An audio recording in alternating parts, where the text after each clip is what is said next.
Bonjour à toutes et à tous, fans de reptiles, vous êtes sur Game TV, on se retrouve pour une toute nouvelle vidéo où je vais faire un aménagement de terrarium parce que cela m'a été demandé.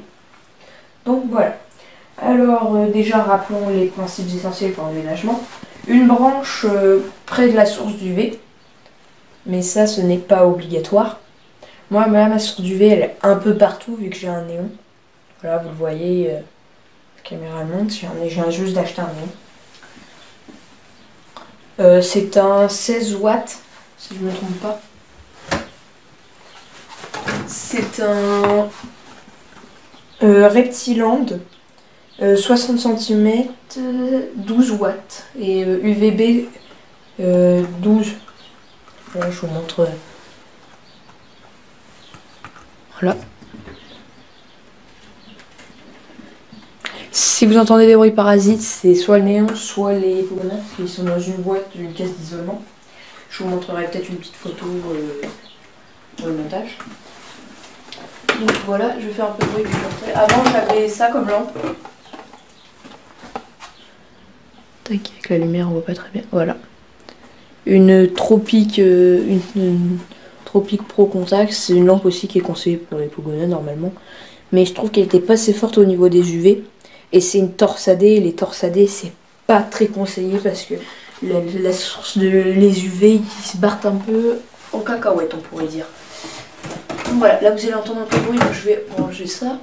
Voilà, donc pour les chaleurs j'ai des lampes normales que l'on trouve dans les animaleries. Donc voilà, donc du coup je reprends les aménagements, j'étais aux sources du bébé. Comme moi il y a un peu partout, il faut un petit peu plus surélever un endroit que l'autre pour qu'il puisse se rapprocher. Il faut aussi une branche au point chaud, mettre quelque chose au point chaud pour qu'il puisse voilà, quoi, attendre et avoir la chaleur. Faut pas qu'il soit trop non plus trop loin, mais voilà. Il faudrait une cachette parce que des fois, moi j'ai eu le cas, j'ai une de mes hypogonas femelles qui a pondu, je crois que c'est Athéna mais j'en suis pas sûre, qui a pondu. Et elle a pondu n'importe où, du coup il faut mieux avoir. Là j'ai fait l'acquisition d'une cachette. On va on va la mettre au point chaud. Comme ça en fait s'ils veulent la nuit ou tout ça, ils pourront se cacher dedans. Je vais vous montrer la cachette. C'est une Exoterra ou une Zoomètre, je me rappelle plus. Voilà, elle n'a pas coûté très cher. Hein. C'est une petite cachette sympathique, petite, bah on va peut-être pas aller non plus jusque là vu que c'est pour les hypogonas.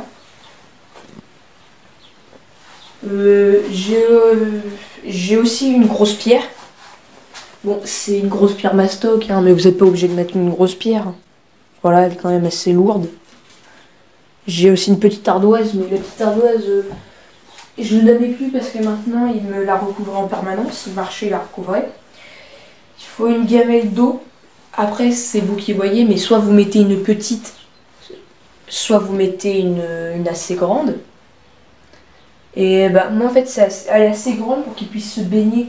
Mais il faut faire vraiment attention parce que je vous l'ai déjà dit dans une autre vidéo, si elle est trop grande ça peut augmenter l'hydrométrie. Et puis la gamelle de végétaux. Et tout ça ça doit être au point froid.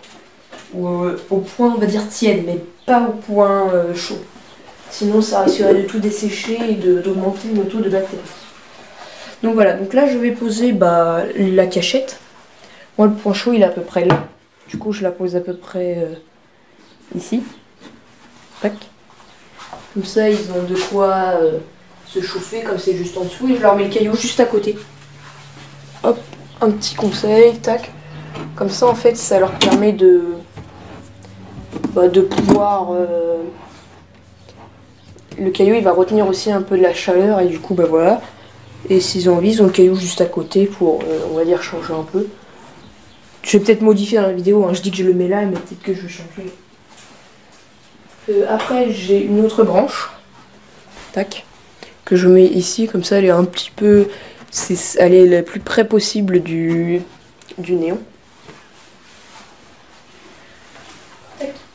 Et là j'ai une autre branche, voilà, que je mets ici, voilà, hop, comme ça en fait ils peuvent, la zone tempérée, ils peuvent y aller s'ils veulent. Tac. Après moi j'ai une petite technique à vous dire, c'est que j'ai des végétaux, comme ça, des faux végétaux. Et en fait, j'essaye de les coincer pour leur faire comme une espèce de petite cabane. Bon, là, bien sûr, je vais pas y arriver. Voilà. Tac, en fait, je les mets comme ça, je les coince. Et après...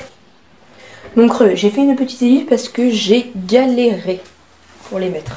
C'est parce que c'est dur, on va dire, à relever. J'ai d'autres décorations, hein, j'ai d'autres branches, tout ça.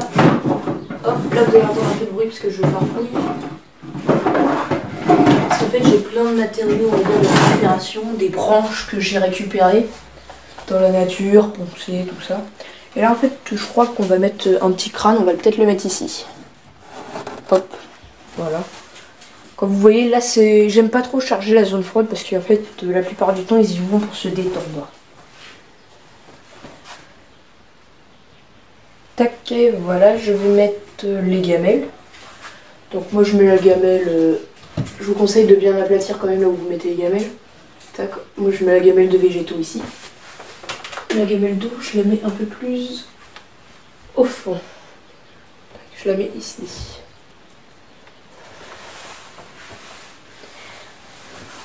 Bon, ben voilà. Tac, une petite vue d'ensemble.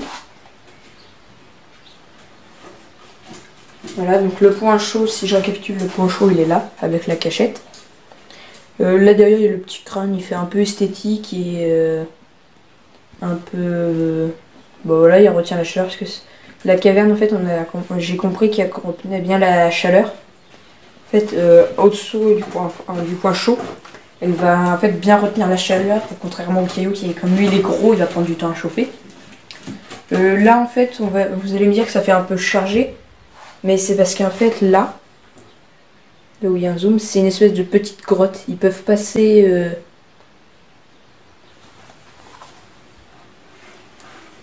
par là, s'ils veulent. Tac, tac, ressortir par ici.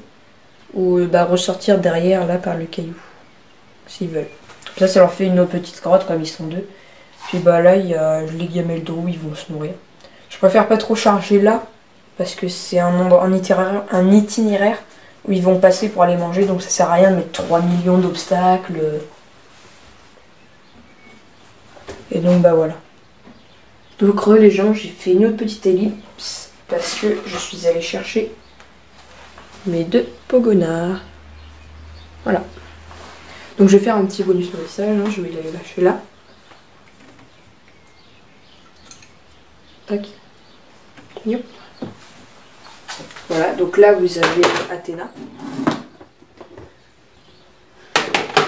Et là je vais mettre Tornado, la grosse mastoc. Voilà. Voilà.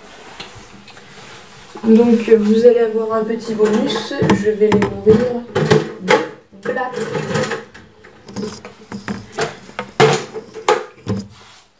Voilà, donc attendez, je vais vous montrer quelque chose sur Athéna. Quand en fait on l'a, on va dire, adoptée, elle avait perdu une de ses griffes. Là, j'espère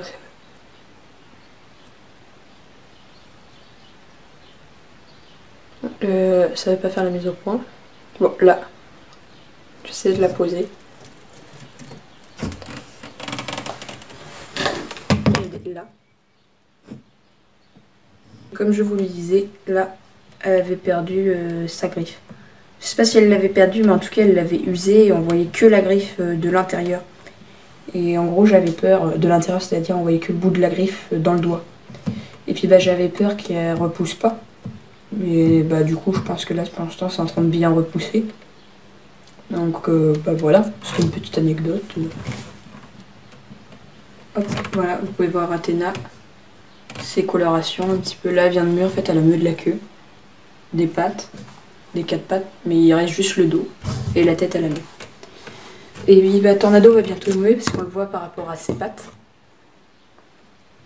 Comme vous le voyez, ses pattes sont un peu plus ternes, un peu plus claires, comme si elle avait une combinaison. Et ça, regardez, hop, elle aime bien le crâne.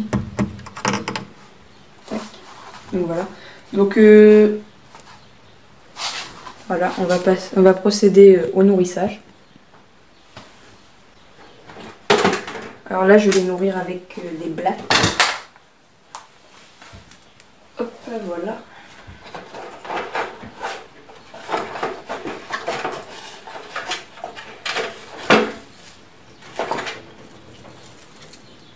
Donc pour ceux qui se demandent à quoi ressemblent des blattes, cela ressemble à ça.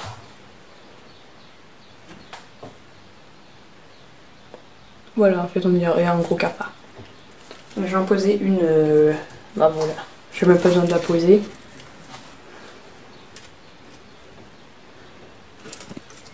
Et hop. Elle l'a eu.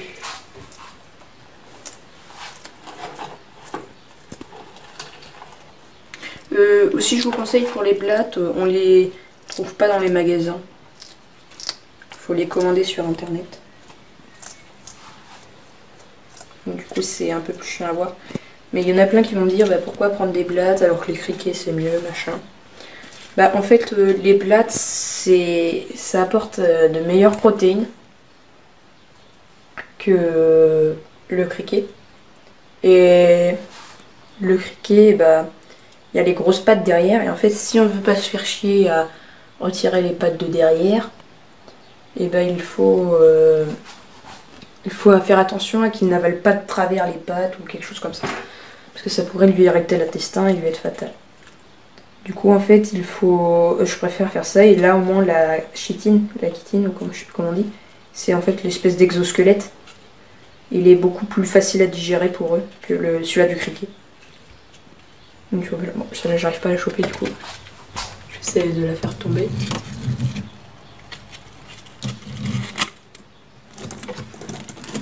Hop, voilà. Et il faut faire vraiment attention parce que là, regardez, Athéna qui est là, elle allait manger la nourriture de Tornado. Donc voilà, hop.